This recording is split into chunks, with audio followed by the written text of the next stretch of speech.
App లో ప్రతి ఉపాధ్యాయులు కూడా సబ్జెక్ట్ టీచర్ మ్యాపింగ్ చేయవలసి ఉంటుంది, అలాగే క్లాస్ టీచర్ మ్యాపింగ్ చేయవలసి ఉంటుంది, అలాగే స్టూడెంట్ లాంగ్వేజ్ మ్యాపింగ్ చేయవలసి ఉంటుంది. ఎలా చేయాలి అనేది వీడియో ద్వారా తెలుసుకుందాం. లీప్ యాప్ ను ఓపెన్ చేస్తున్నాను.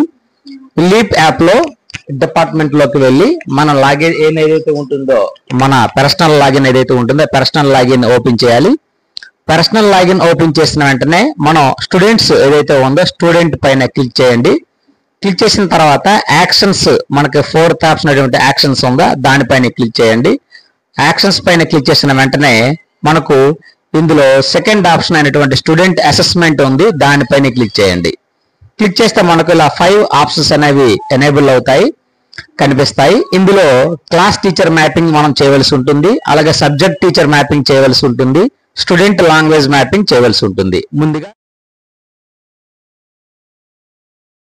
క్లాస్ టీచర్ మ్యాపింగ్ అనేది చూద్దాం ఎలా చేయాలి అనేది. క్లాస్ టీచర్ మ్యాపింగ్ ఓపెన్ చేసిన వెంటనే ఇలా మనకి ఇలా కనిపిస్తుంది, క్లాస్ టీచర్ ఫర్ అంటే ఏదైనా ఇంకా మ్యాప్ చేయలేదు కాబట్టి నో మ్యాప్డ్ క్లాసెస్ అని వస్తుంది. సో ఇక్కడ రైట్ సైడ్ లో రెడ్ మార్క్ లో ప్లస్ మనకు ఉంది, దానిపైన క్లిక్ చేయండి. క్లిక్ చేస్తే ముందుగా మీడియం అడుగుతుంది, సెలెక్ట్ క్లాస్ అడుగుతుంది. సో మీడియం సెలెక్ట్ చేయండి, ఇంగ్లీష్ మీడియం తీసుకోండి. అంటే మీ పాఠశాలలో ఏ మీడియం ఉంటే 2 ఉంటే 2, లేదంటే 1 ఉంటే 1 సెలెక్ట్ చేయండి. తర్వాత సెలెక్ట్ క్లాస్ పైన టచ్ చేసిన వెంటనే మనకు ఈ విధంగా ఓపెన్ అవుతాయి. అయితే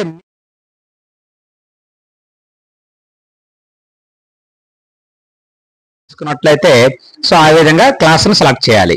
సో నేనైతే 3rd క్లాస్ టీచర్ కాబట్టి 3rd సెలెక్ట్ చేశాను, ఇంగ్లీష్ మీడియం తీసుకున్నాను, సబ్మిట్ పైన క్లిక్ చేశాను. క్లిక్ చేసిన వెంటనే క్లాస్ టీచర్ మ్యాప్డ్ సక్సెస్ఫుల్లీ అని మనకు కనిపిస్తుంది. అలాగే మీరు ఇంకా వేరే క్లాస్ కూడా మీరు క్లాస్ టీచర్ గా ఉన్నారు అంటే మాత్రం మరలా మీడియం సెలెక్ట్ చేయండి, సెలెక్ట్ క్లాస్. చూసారా, ఆల్రెడీ 3rd క్లాస్ కి నేను మ్యాపింగ్ చేశాను కాబట్టి క్లాస్ టీచర్ గా అది ఫిల్ అయిపోయింది. సో ఆ క్లాస్ ను వేరే ఉపాధ్యాయుడు క్లాస్ టీచర్ గా తీసుకోలేడనమాట.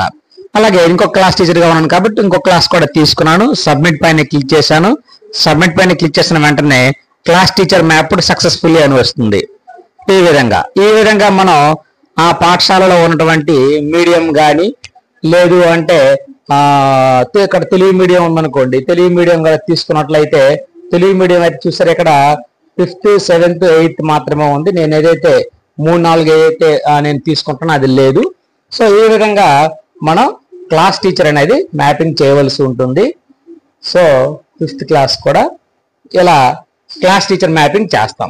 ఒకవేళ మనం ఈ క్లాస్ టీచర్ మ్యాపింగ్ తప్పుగా మనం నమోదు చేసాం అనుకోండి, ఈ పక్కన డిలీట్ ఆప్షన్ కూడా ఉంది. ఈ డిలీట్ పైన క్లిక్ చేస్తే are you sure want to delete అంటూ ఉంటుంది. ఓకే పైన క్లిక్ చేస్తే ఆటోమేటిక్ ఆ క్లాస్ అనేది డిలీట్ అయిపోతుంది. సో ఈ విధంగా అంటే ఏదైనా ఒక క్లాస్ కి మీకు మ్యాప్ అవ్వట్లేదు అంటే మాత్రం తప్పనిసరిగా ఆ తరగతిని వేరొక టీచర్ మ్యాప్ చేసి ఉన్నారు అని అర్థంగా మనం భావించాలి. వారు డిలీట్ చేసినట్లయితే మరలా మీకు అనేది అక్కడ క్లాస్ టీచర్ మ్యాపింగ్ అనేది సాధ్యమవుతుంది. ఇది ఈ విధంగా మనం క్లాస్ టీచర్ మ్యాపింగ్ చేస్తాం. తర్వాత సబ్జెక్ట్ టీచర్ మ్యాపింగ్. మరి ఉన్నత పాఠశాలలో సబ్జెక్ట్ టీచర్లు ఉంటారు కాబట్టి మరి వారు సబ్జెక్ట్ టీచర్ మ్యాపింగ్ కూడా మనం చేసే అవకాశం ఉంది. ఫస్ట్ మీడియం పైన క్లిక్ చేయండి, మీడియం తీసుకోండి, సెలెక్ట్ క్లాస్ తీసుకోండి, క్లాస్ పైన టచ్ చేయండి. క్లాస్ పైన టచ్ చేసినట్లయితే మనకు ఇక్కడ సబ్జెక్ట్ అనేవి కనిపిస్తూ ఉంటాయి. సో ఈ సబ్జెక్ట్స్ పైన మనం క్లిక్ చేయాలన్నమాట. మీరు ఏ సబ్జెక్ట్ అయితే టీచ్ చేస్తూ ఉన్నారో అక్కడ ఆ టీచర్ అటువంటి క్లాస్ ను మనం ఈ విధంగా ఇక్కడ ట్యాగ్ 2 ఉంది కదా, దానిపైన క్లిక్ చేసేయండి. సబ్జెక్ట్స్ ట్యాగ్ సక్సెస్ఫుల్ అని వస్తుంది. అలాగే వేరొక తరగతి మీరు తీసుకోండి, 7th క్లాస్ తీసుకున్నాను, మళ్ళీ ఒక సబ్జెక్ట్ ఎంచుకున్నాము, సబ్మిట్ చేసాము, ఓకే. సో ఈ విధంగా సబ్జెక్ట్స్ అనేవి మనం మ్యాపింగ్ చేస్తూ ఉంటాం. సో సబ్జెక్ట్ టీచర్ మ్యాపింగ్ లోకి వెళ్ళి మీడియం సెలెక్ట్ చేసి క్లాస్ను సెలెక్ట్ చేసినట్లయితే, మనం ఏదైనా ఒక తరగతిని సెలెక్ట్ చేసినట్లయితే ఆటోమేటిక్ గా మనకి అక్కడ సబ్జెక్ట్ ఏవైతే ఉన్నాయో అవన్నీ మనకు కనిపిస్తాయి. సో ఏదైనా ఒక సబ్జెక్ట్ మనకు కనిపిస్తుంది కూడా. ఫర్ ఎగ్జాంపుల్ ఇక్కడ 7th నేను హిందీ తీసుకుంటున్నాను, ట్యాగ్ 2 అని ఒక మనం ఈ ఎంప్లాయిడీ కనిపిస్తుంది. అంటే ఆ సబ్జెక్ట్ అనేది ఎవరికి ట్యాగ్ అయ్యింది కూడా మనకు కనిపిస్తుంది. ఒకవేళ రాంగ్ గా సబ్జెక్ట్ వేరొక టీచర్ మ్యాపింగ్ అయితే మాత్రం వాళ్ళ లాగిన్ లో ఖచ్చితంగా డిలీట్ చేయవలసి ఉంటుంది. డిలీట్ చేస్తే ఎలా డిలీట్ చేయాలి అంటే, ఫర్ ఎగ్జాంపుల్ ఇప్పుడు ఇక్కడ 7th ఏలో హిందీ ఉంది కదా, ఇక్కడ టిక్ మార్క్ తీసేయండి. సింపుల్ గా టిక్ మార్క్ తీసేస్తే చాలు, అక్కడ మనకు ఆ సబ్జెక్ట్ అంటే ఇక్కడ డిలీట్ అయిపోయినట్టు అనమాట. వేరొక సబ్జెక్ట్ ఓపెన్ చేసి అక్కడ మనం సబ్మిట్ చేస్తే అయిపోతుంది అనమాట. సో ఈ విధంగా మన సబ్జెక్ట్ టీచర్ మ్యాపింగ్ చేస్తాము. తర్వాత student language mapping. Student language mapping పైన క్లిక్ చేసినట్లయితే ఆ ఐకాన్ పైన క్లిక్ చేస్తే మనకి ఈ విధంగా ఓపెన్ అవుతుంది. సెలెక్ట్ క్లాస్ అని సెలెక్ట్ చేయండి. క్లాస్ సెలెక్ట్ చేసిన తర్వాత ఒక స్టూడెంట్ ని క్లిక్ చేయండి. అంటే ఇదైతే మా స్టూడెంట్ లాంగ్వేజ్ మ్యాపింగ్ మాత్రం ప్రతి స్టూడెంట్ కూడా చేయవలసి ఉంటుంది. ఒక స్టూడెంట్ నేను సెలెక్ట్ చేశాను. First select language 1. లాంగ్వేజ్ 1 అనేది ఏమిటి? First language Telugu, second language English కనిపిస్తుంది.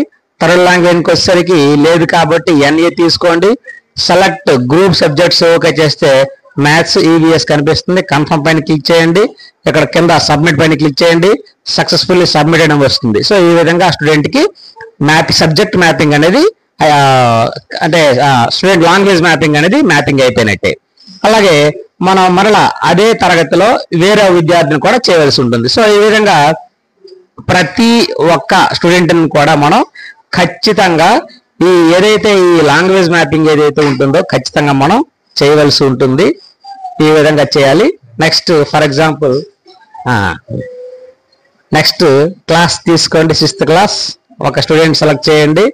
ఇవన్నీ కూడా లాంగ్వేజ్ 1 తెలుగు, సెకండ్ లాంగ్వేజ్ లేదు, లాంగ్వేజ్ 1 గ్రూప్ తీసుకున్నాం. Language 1 group B, language 1 group B.